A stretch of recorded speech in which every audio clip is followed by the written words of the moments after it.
স্ক্রিনে যে পাহাড়টি দেখছেন সেটা কিন্তু কোনো সাধারণ পাহাড় নয়, এটি হলো সমুদ্র মন্থনে ব্যবহার করা মন্দার পর্বত।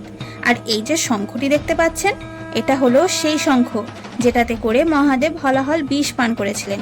এই শঙ্খটি আজও সংরক্ষিত রয়েছে মন্দার পর্বতের ওপর থাকা শঙ্খকুণ্ডে।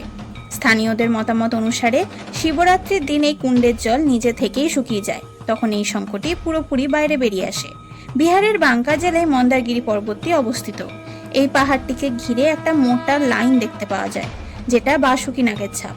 সমুদ্র মন্থনের সময় বাসুকি নাগের সাহায্যে পর্বতটিকে ঘোরানো হয়, যার ফলে এই দাগ এখনো থেকে গেছে। এই পাহাড়ের নিচে একটি পবিত্র জলাশয় রয়েছে, যার নাম পা ফাড়েনি।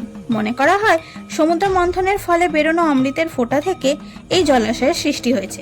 পাহাড়টির নিচ থেকে ওপর পর্যন্ত অনেক হিন্দু মন্দির দেখতে পাবেন, এমনকি এই মন্দিরটি জৈন ধর্মাবলম্বীদের কাছেও খুবই পবিত্র, কারণ পর্বতের চূড়ায় জৈন ধর্মের দ্বাদশ তীর্থঙ্কর বাসুপূজ্যার একটি পবিত্র মন্দির রয়েছে।